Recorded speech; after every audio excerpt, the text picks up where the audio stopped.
कुछ चीज़ों पे हमें बहुत जोर देना होता है। जैसे गाड़ी जो हमारे पास इंजन बनने आती हैं गाड़ियाँ, उनमें क्या क्या फॉल्ट निकलता है, वो सबसे ज़्यादा प्रॉब्लम है। सबसे ज़्यादा प्रॉब्लम ये है कि लापरवाही। 80% इंजन वो हम करते हैं जो सिर्फ कस्टमर की लापरवाही से इंजन फेलियर हो। और फेलियर क्यों होते हैं वो पूरा रीज़न आपको बता देता हूँ, और किन किन कंडीशनों पे आपको ध्यान रखना होता है कि इंजन हमारा हीट होता है अगर, तो हमें क्या देखना है।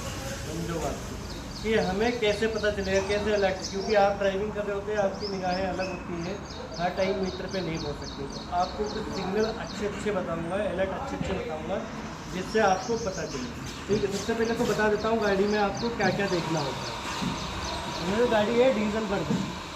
डीजल वर्जन है जिसका कूलेंट हमें यहाँ से चेक करना होता है।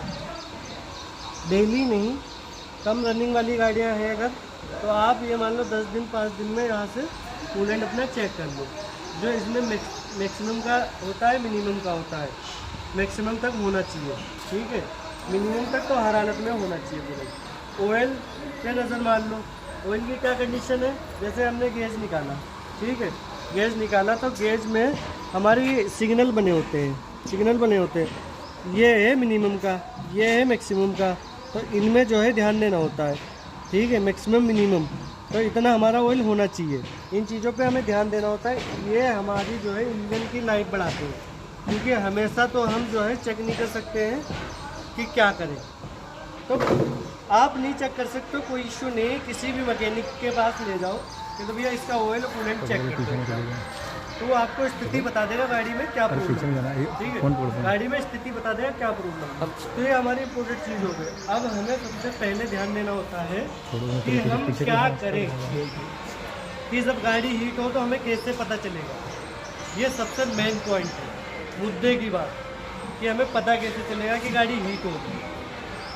गाड़ी जब हमारी रनिंग में होगी, सबसे पहले तो जो एसी आप ऑन कर रखे हैं, एसी की कूलिंग जो है बहुत डाउन हो जाएगी। आपको फील आने लगेगा कि यार एसी कूल नहीं कर रहा है। ठीक है, आपको फील आने लगेगा, तो आप जैसे फील आपको आता है कि एसी कूल नहीं कर रहा है, तो आप तुरंत मीटर पे नज़र मारो। अगर उस चीज़ का भी ध्यान नहीं देते हो ना, तो आपकी गाड़ी का परफॉर्मेंस बिल्कुल ख़त्म हो जाएगा, यानी गाड़ी जो है पिकअप लेना बंद कर देगी। ठीक है, गाड़ी पिकअप लेना बंद कर देगी, जिसमें आपको फील होगा कि यार गाड़ी जो है जो जिस परफॉर्मेंस से चलना चाहिए वो नहीं चल रही है। आपको तुरंत पता चल जाएगा कि गाड़ी में कुछ दिक्कत है। वो भी आप डाउट कर रहे हो, वो भी ध्यान नहीं दे रहे हो, तो इंजन का जो आपका नॉर्मल साउंड होता है वो चेंज हो जाएगा। नॉर्मल साउंड से आपका साउंड चेंज हो जाएगा, अलग तरीके की हरकत करने लगेगी गाड़ी आपकी। कैसे हरकत करने लगे, कड़कड़ा जाएगी। ठीक है, इस टाइप का होने लगेगा उसका आपका। गाड़ी 100 डिग्री तक रहता है टेम्परेचर, 100 डिग्री है अगर, जो 100 डिग्री सेल्सियस अगर जो इंजन का है, तो वो नॉर्मल डिग्री में रहती है, मतलब 96 95 ऐसे करके उसका फैन ऑन होता है। फिर 100 डिग्री के नीचे आने लगती है गाड़ी, और फिर 100 के बीच में ही चलती है। ठीक है, ये हो गया हमारा अच्छा परफॉर्मेंस। फिर उसके बाद क्या है, उसके बाद है क्या, अगर 120 सेल्सियस पे जाती है गाड़ी, तब ये एसी वेसी सब कट हो जाएगा। 120 और 150 सेल्सियस के बीच गाड़ी बंद हो सकती है आपकी, कभी भी गाड़ी बंद हो सकती है। ये सबसे बड़ा मेन मुद्दा है गाड़ी बंद होने का। अगर 120 सेल्सियस और 150 सेल्सियस पे होती है तो गाड़ी बंद हो जाती है। तो हीटिंग के जो स्टेप बताए थे हमने कि कितने सेल्सियस पे इंजन हमारा हीट होता है, कितने सेल्सियस पे हमारा इंजन लास्ट तादाद पे बंद हो जाता है। तो इन चीज़ों में सबसे पहले हम आपको बताएंगे कि हीट सबसे ज़्यादा शुरू कहाँ से होता है, कि जो ज़्यादा कंप्लेंटें आती है वो कहाँ से आती हैं। ठीक है, तो वो सबसे ज़्यादा प्रॉब्लम है रेस्टिंग से आती है। जैसे रेस्ट चालू होती है गाड़ी के अंदर, कूलेंट डाउन हो जाता है, तो उसमें क्या होता है, फिर लीकेज चालू होती है। जो सबसे ज़्यादा हमें फॉल्ट मिलती है वो लीकेज की मिलती है, मतलब जल्दी वाली जो हीटिंग चालू होती है, लीकेज मिलती है। तो लीकेज में हमें क्या होता है कि कूलेंट धीरे धीरे निकल गया, निकलने के बाद बचा नहीं उसमें। अब क्या हुआ कि आपने ध्यान नहीं दिया तो गाड़ी हीट होना चालू हो गई। ठीक है, ये स्टेप हो गया। दूसरा स्टेप हो गया रेटर चौक हो गया। जो रेटर हमारा होता है वो रेस्टिंग से पूरा रेटर हो जाता है चौक। चौक हो जाता है तो फिर उसमें हमें ये देखने को मिलता है कि भाई पानी सर्कुलेशन बढ़िया करता नहीं है, तो कूलिंग सिस्टम काम करना बंद कर देता है। तो ये सबसे ज़्यादा हमें तादाद में मिलता है। ठीक है, तीसरा नंबर हमारा फैन मिलता है। फैन की प्रॉब्लम भी आ जाती है, इलेक्ट्रिक पार्ट्स है वो भी अगर जो दिक्कत करता है। तो ये जो 3 कैटेगरी है, ये सबसे ज़्यादा हीटिंग में पाने वाली चीज़ें हैं, जो हीट इन चीज़ों से ज़्यादा तेज़ करती है। फिर चौथी चीज़ है थर्मास्टेट वाल्व। थर्मास्टेट वाल्व किसी भी कारण से अगर जो ख़राब होता है, वो ओपन नहीं होता है, बंद ओपन और क्लोज नहीं होता है, तो उसके वजह से भी दिक्कतें आती हैं। ठीक है, ये हो गया। हीटिंग के कम से कम 10 से 20 पॉइंट हैं जिनके वजह से गाड़ी हीट होती है। अगर बारीकी से आप चेक करोगे तो 10 से 20 पॉइंट आपको मिलेंगे हीट के। अब आप सोच लो, 10 से 20 पॉइंट बारीकी से चेक करने होते हैं। ये जब चेक करने होते हैं जब हमारी फरी चीज़ें जो होती हैं सही होती है, तो पॉइंट देखने पड़ते हैं बारीकी से कि कहाँ कहाँ से हमारी लीकेज वो हीटिंग हो रही है। ठीक है, हमारा जो वाटर पंप होता है वो सर्कुलेशन का काम करता है, कूलेंट को पूरा प्रॉपर तरीके से हमारा कूलेंट राउंड लेने के लिए। ये हो गया हमारा वाटर पंप। हमारी हीटर कॉइल होती है, जो सबसे पहले हीट होने का जो होता है हमारा कूलेंट सबसे पहले हीटर कॉइल में जाता है। ठीक है, तो ये वाटर पंप की जो प्रॉब्लम होती है इससे भी हीटिंग होती है। फिर उसके बाद हमारी बेल्ट टूट जाती है वाटर पंप की, फिर भी ये दिक्कतें आना चालू हो जाती है कि हीट होना चालू हो जाती है गाड़ी। ठीक है, और जो हमारी हीटर कॉइल हमने बताया था, हीटर कॉइल में हमें सबसे पहले हीट का जो ज़रूरत होता है कूलेंट का, जो हमें ठंड में मौसम में ज़रूरत होती है कि गाड़ी हमारी 5 मिनट चलते और हमें जल्दी से जल्दी अंदर हमें हवा मिल जाए गर्म, जो हमें ठंड की मौसम में ज़रूरत होती है उसकी। ठीक है, ये सबसे इम्पोर्टेंट चीज़ है। तो सबसे पहले जो हमारा कूलेंट जाता है वो उसी में जाता है, हीटर कॉइल में। तो हीटर कॉइल से अगर जो हमारा सर्कुलेट नहीं होता है, हीटर कॉइल रेस्टिंग की वजह से चोक हो गई है, तब भी नहीं वापस हो पाता है पानी पूरी तरीके से, कूलेंट हमारा वापस नहीं हो पाता, राउंड नहीं हो पाता, तो उसके वजह से भी थर्मास्टेट वाल्व नहीं खुलता, तो ये प्रॉब्लम आ जाती है। तो थर्मास्टेट वाल्व नहीं खुलेगा, सर्कुलेशन होगा नहीं, तो हीट होना चालू हो जाती है। समझ रहे हो बात को? ये हो गई दिक्कतें। अगर हमारा इंजन ऑयल गाड़ी में कम बचा है, इंजन ऑयल गाड़ी में कम बचा है, बहुत ज़्यादा ख़राब हो गया है गाड़ी, उस वजह से भी गाड़ी ओवरहीट मानेगी, परफॉर्मेंस बिगड़ेगा। समझ रहे हो बात को? जब ऑयल बिल्कुल ख़त्म हो जाएगा तो बहुत ज़्यादा हीट मानेगी। अगर जो आपने गौर दे दिया, मतलब इतना होगा इंजन में ऑयल जाता रहेगा, पर ज़्यादा तादाद में होगा तो हमारा इंजन सही चलता रहेगा। कम होगा, ऑयल तो पहुंच रहा है पर परफॉर्मेंस नहीं मिल पा रहा है, उसको स्मूथ पर नहीं मिल पा रहा है। ये बड़ी प्रॉब्लम हो जाती है इंजन ऑयल से हमारी कैटेगरी। अच्छा, लास्ट का क्या है हमारा, जो इंजन के अंदर हमारा वाटर जैकेट होता है जिसमें हमारा कूलेंट घूमता है, ब्लॉक और हेड, अगर इसमें रेस्ट के वजह से ये पूरा चोक हो जाता है और कूलेंट हमारा पूरा सर्कुलेशन नहीं करेगा, तो फिर भी हमारा इंजन हीट करेगा। समझ रहे हो? फिर भी इंजन हीट करेगा। अब मुद्दे की बात यहाँ पर ये है कि ये सब होता क्यों है, क्योंकि हमारा टाइम से कूलेंट ना चेंज होना और रेस्ट और खारा पानी डाल देना उसमें, ये सबसे बड़ी प्रॉब्लम है उसके अंदर। ठीक है, खारा पानी हम डाल देते हैं और रेस्टिंग पर रहता है, धीरे धीरे उसके अंदर पूरा हो जाता है मामला चौक। अब कूलेंट तो हमारा सर्कुलेट नहीं कर रहा है, तो इस वजह से जब अंदर वाटर जैकेट से पूरा हेड से और ब्लॉक से पानी सर्कुलेट नहीं करेगा तो गाड़ी हीट करेगी। ठीक है, गाड़ी हीट करेगी। अब गाड़ी तो हीट करेगी, आपने सारा बाहर कुछ सब कुछ चेक करवा दिया, सब कुछ चेक करवा लिया, हमारा फैन भी सही, रेटर भी सही, वाटर पंप भी सही है, तब भी पानी सर्कुलेशन नहीं कर रहा है, तो इसका मतलब फिर हमें हेड खोलना पड़ेगा। ठीक है, हेड खोलना पड़ेगा। तो ये हमारे मेन पॉइंट है।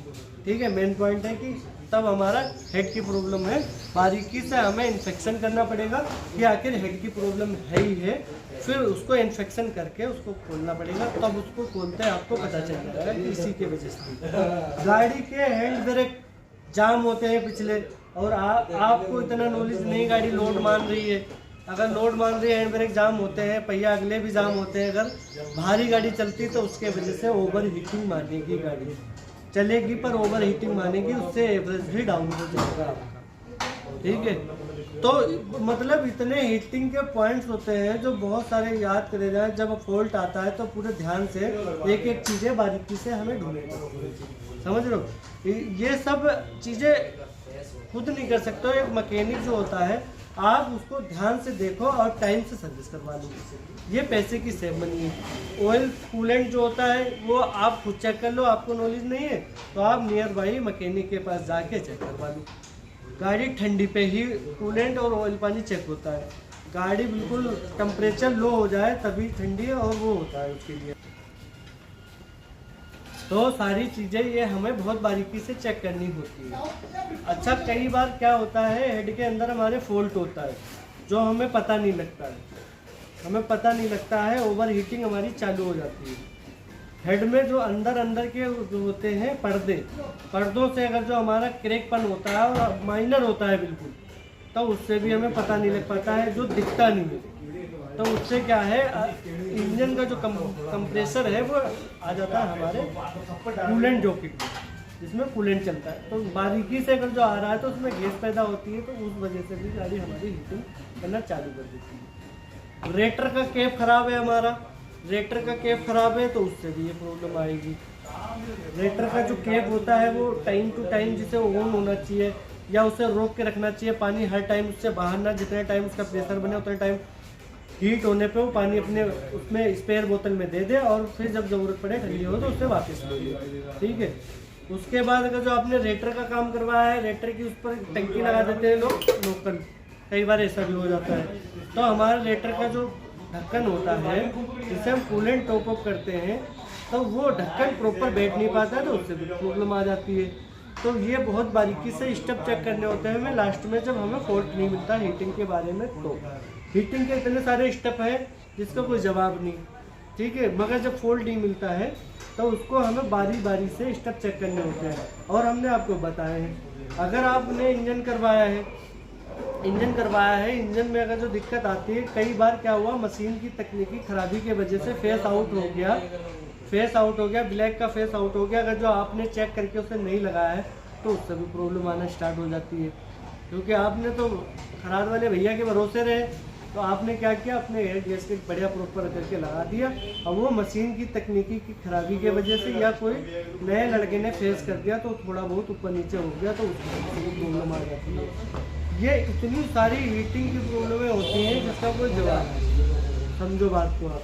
और हमें क्या विशेष ध्यान रखना होता है कि मीटर के अंदर जो रेड लाइटें होती हैं उनका हमें विशेष ध्यान रखना होता है। वो वार्निंग लाइट बहुत ही हानिकारक होती है।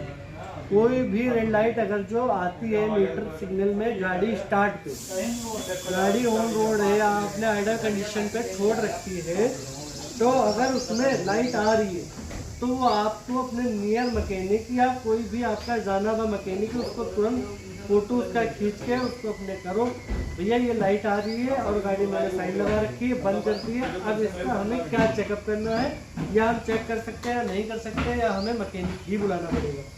तो खुद आपको बताएगा क्या क्या चेक कर सकते हो, आप क्या कर सकते हो, क्या नहीं कर सकते हो।